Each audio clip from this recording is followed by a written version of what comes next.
महंगा टमाटर वाला की सफल था। एक छोटे से गांव में एक किसान रहता था जिसका नाम रामू था।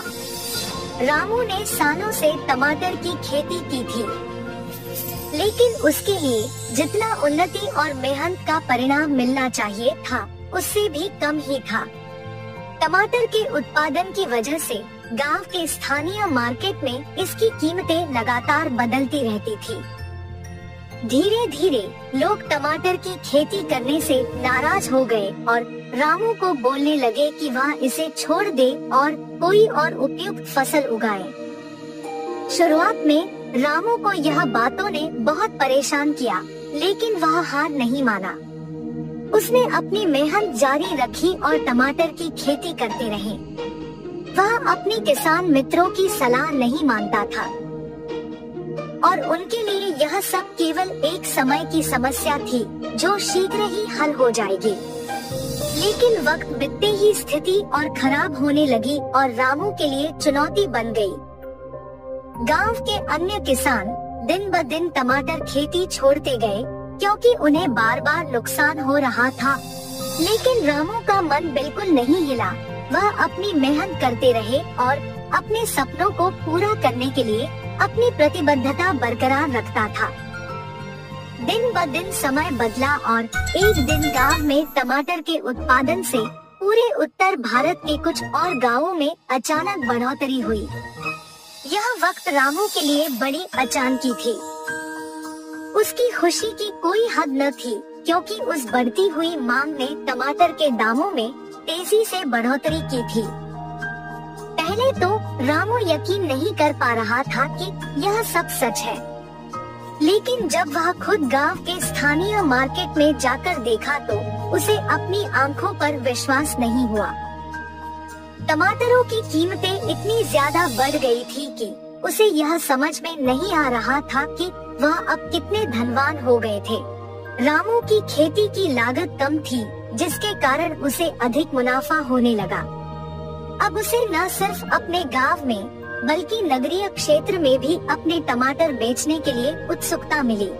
पहले तो वह सोचता था कि उसके इस मुनाफे का एक बड़ा हिस्सा गांव की जनता को मिलना चाहिए, जिसने उसे हर दिन मजाक बनाया था।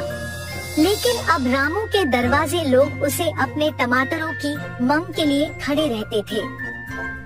टमाटर की उत्पादन के लिए बढ़ी हुई मांग और उसके अचानक बढ़ने वाले मूल्य से उसे ध्यान में रखते हुए रामू ने बड़ा उद्योगी और नगरीय बिजनेसमैन को टमाटर बेचने का सौभाग्य प्रदान किया। उसके उत्साह और निष्ठा को देखते हुए लोगों ने उसे और उसकी खेती को सिर्फ सलाह देने के लिए रास्ते पर खड़ा होना छोड़ दिया। धीरे धीरे रामू गांव का सबसे धनी व्यक्ति बन गया। उसकी खेती से न सिर्फ उसे बल्कि गांव की सभी जनता को फायदा होने लगा। उसने न केवल अपने परिवार की आर्थिक स्थिति सुधारी बल्कि गांव में शिक्षा के लिए स्कूल और बिजली के लिए उपकरण स्थापित किए। रामू की कहानी गांव के चर्चा का विषय बन गई। लोग अब उसे सम्मान से देखते थे और उसे महंगा टमाटर वाला कहकर भावुक हो जाते थे। रामू के कड़ी मेहनत और साहस ने उसे एक सफल और धनी व्यक्ति बना दिया था, जिसका सपना पूरा हो गया था। इस कहानी से हमें एक सीख मिलती है कि अगर हम किसी भी मुश्किल दौर में भी अपने सपनों को नहीं छोड़ते हैं, मेहनत करते रहते हैं और अपने लक्ष्य को पाने के लिए निष्ठा बनाए रखते हैं, तो हम अपने जीवन में बड़े सफलता को प्राप्त कर सकते हैं। एक लंबे समय पहले एक गांव में सात्विक, उसकी माँ शांति, पिता रामचंद्र और पत्नी अमृता सब एक छोटे घर में रहते थे। रामचंद्र खुद से टमाटर उगा के उनको बेचता था। सात्विक को उसके पिता का काम नहीं पसंद था क्योंकि उसके लिए बहुत मेहनत करनी पड़ती थी। इतना ही नहीं, वो कोई काम नहीं करता था और घर पे ही बैठे रहता था। बेटा सात्विक, मुझे इस टमाटर व्यापार में मदद कर सकते हो ना? मैं तुम्हें टमाटर उगाना सिखाऊंगा और तुम टमाटर का व्यापार चलाना भी सीख पाओगे। उतना मेहनत लगा के काम कौन करेगा? मुझे आपका उस टमाटर का व्यापार करना ही नहीं पसंद और आप मुझे उसी व्यापार को चलाना सीखने के लिए कह रहे हो। अकेले में इतना काम नहीं कर पा रहा हूँ बेटा, मेरे साथ काम करोगे तो मेरा भी मदद हो जाएगा और व्यापार भी सीख पाओगे तुम। इसीलिए मैंने ऐसे पूछा था बेटा। पिताजी, इसके बाद मुझे कभी भी आपके साथ काम करने के लिए मत बुलाइए। मुझे वो व्यापार करना बिल्कुल नहीं पसंद। मैं आपका मदद नहीं करूँगा। रामचंद्र उसके बेटे की बातें सुन के दुख होता है, लेकिन उसके बेटे को दुखी ना करने के इरादे से सारे काम वो अकेले करके टमाटर का व्यापार चलाता था। कुछ साल बाद रामचंद्र का सेहत बिगड़ने की वजह से वो कोई काम नहीं कर पाता है। उससे सभी दुखी होते हैं। अब शायद सभी मुझे पिताजी की जगह लेकर काम करने के लिए कहेंगे। उससे पहले ही मुझे इस घर से बाहर जाना चाहिए। लेकिन अगर मैं बाहर चला गया तो मुझे कोई ना कोई काम तो करना ही पड़ेगा। ऐसे सोच में पड़ जाता है। बेटा सात्विक, तुम्हें आज से तुम्हारे पिताजी का जगह लेना होगा और उनका काम करना पड़ेगा, तभी हम खुशी से जी पाएंगे बेटा। हाँ ठीक है माँ, सिर्फ आप ही के लिए मैं सब करूँगा, वरना ये सब करना तो मुझे पसंद भी नहीं है। बेटा, तुम्हारे पिता पौधों पे अच्छा उर्वरक का इस्तेमाल करते थे, तुम भी उनके ही तरह टमाटर उगा के बेचो। ठीक है माँ। ऐसे कहकर टमाटर पौधों के पास जाता है। ये टमाटर पौधे तो ठीक ही लग रहे हैं, इनके लिए उर्वरक की कोई जरूरत नहीं है, सिर्फ इन्हें बेचना काफी है। ऐसे फैसला करके एक बंडी में सारे टमाटर बेचने लेके जाता है। टमाटर, ताजा ताजा टमाटर, ऐसे जोर जोर से चिल्लाते हुए बंडी को ढकेलता है।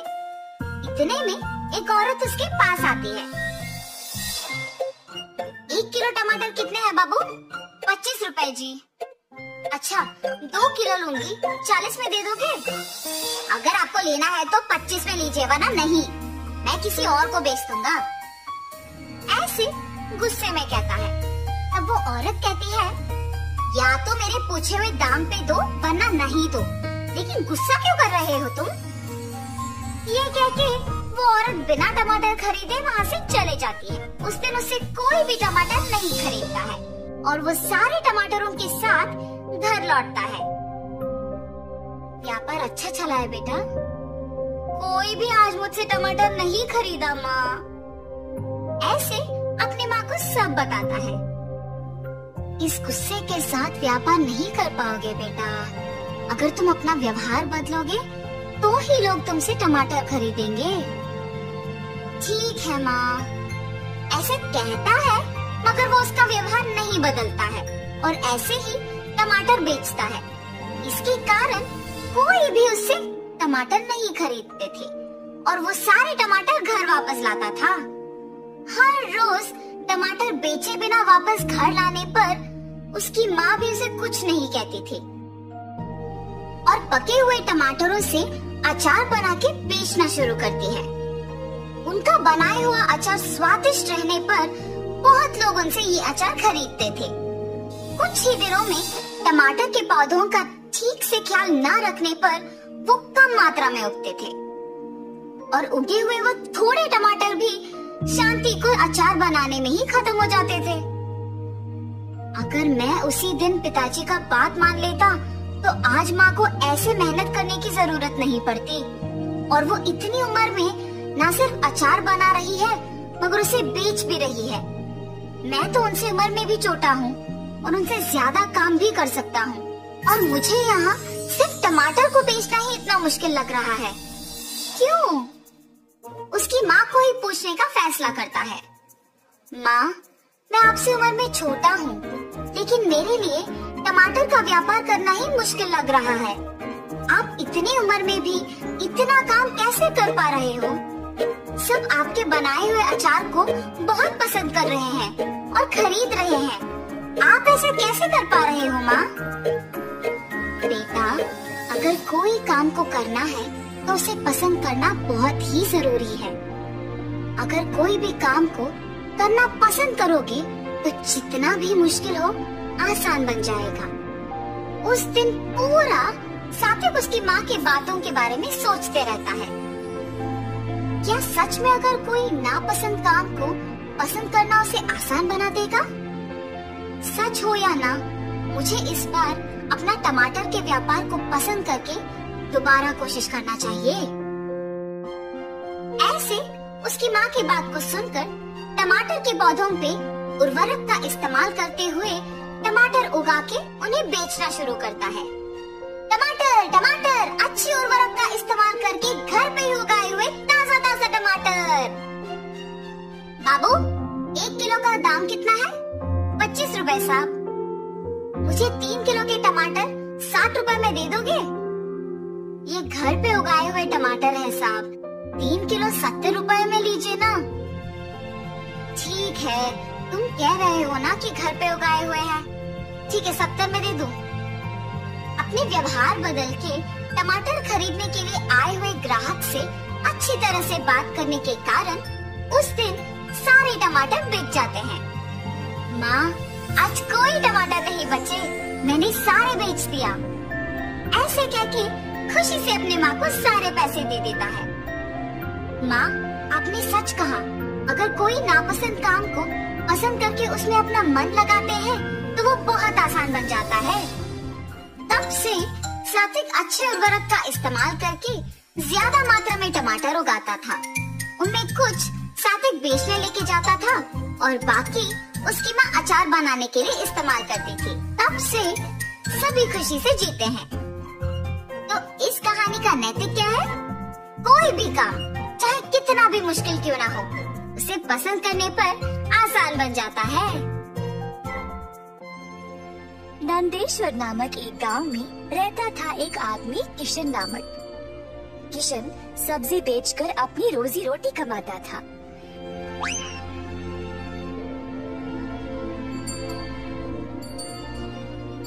किशन अकेला था तो उसी को खेत जाकर किसानों से सब्जी लाना पड़ता था। अपनी मेहनत की कमाई किशन बहुत संभाल कर जमा करता था, परंतु किशन अपनी कमाई से संतुष्ट नहीं था और कुछ अच्छा और बड़ा करना चाहता था। एक दिन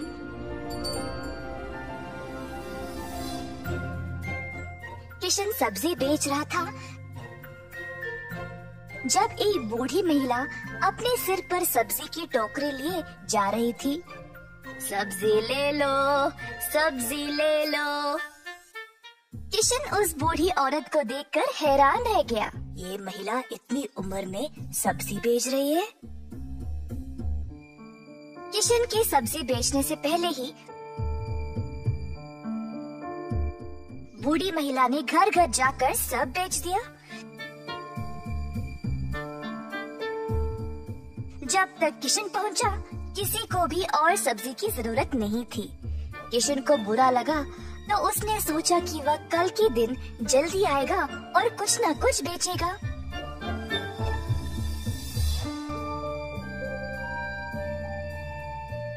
परंतु अगले दिन भी वही हुआ।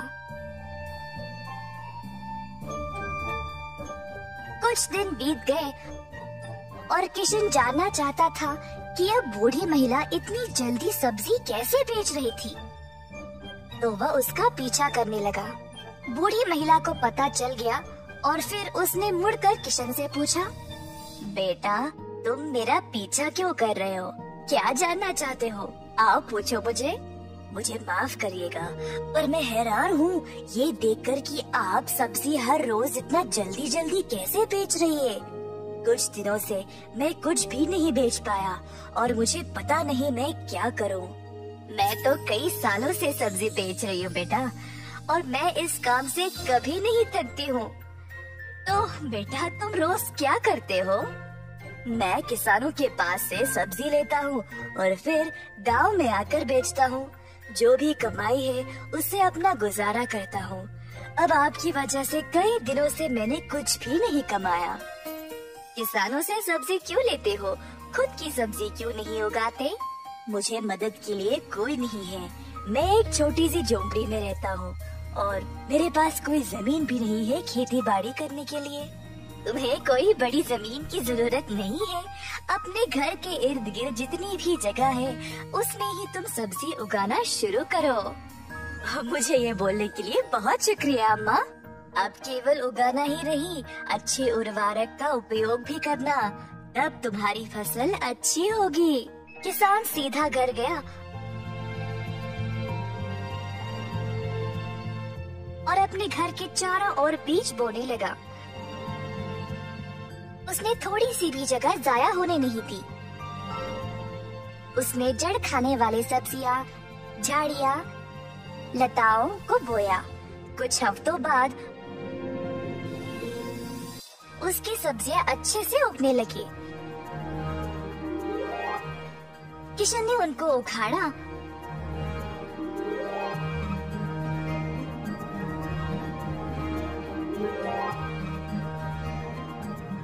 और गांव गया बेचने के लिए।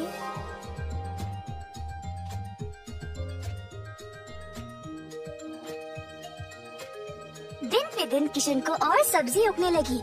वह अच्छा पैसा कमाने लगा और सब कुछ जमा करके उसने अपने लिए खेती करने एक जमीन का टुकड़ा खरीदा।